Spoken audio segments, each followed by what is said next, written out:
Okay, my friends, yesterday I talked about how many drones were shot down, and I was like, I think it's like 20 out of 22. That's right, it was 20 out of 22 yesterday, and one missile got through. Today, all targets, all 13 targets, were shot down. That included one missile, I believe.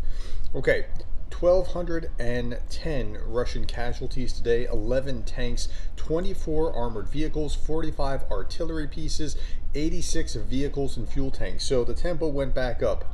Zelensky talked about how there's critical fighting around the Kursk area and he has to push reinforcements into that area. The Russians have been gaining some ground, but they're chipping away at it little by little by little. And so it's not a huge amount, but they are gaining some ground apparently.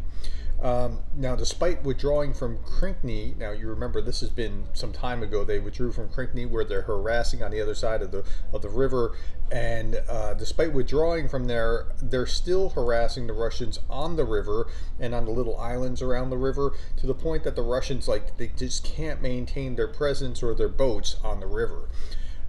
Meanwhile, the Azov Brigade is making some gains near Sibransky Forest.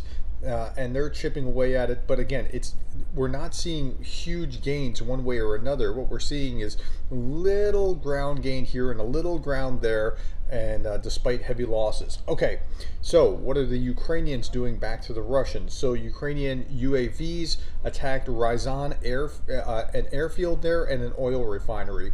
And because I'm recording early, we only have preliminary reports. I don't know. I don't have Andrew Perpetua's map. Andrew Perpetua was joking. He's like, "Yeah, my map hasn't come out yet. 10 minutes after it does come out, all the Russians will have their geolocation on their on their channels as well, because they follow what he does." So I don't have that, and I don't have what's actually been hit on the airfield or the oil refinery. There was reports of explosions, particularly by the oil refinery, but it's unclear what damage has been caused. Andrew Gerashenko was talking about how Russian Telegram channels are reporting drone attacks on Diaghilevo military airfield. I don't know anything more about it than that there's a report of that. Meanwhile, Russians in Belgorod are appealing to Putin. And what are they saying to Putin? Please close the skies, Putin. Well, that could have been done, or it could have been resolved some time ago. And then the last thing that I have here is that there's a cyber attack in the Russian financial sector.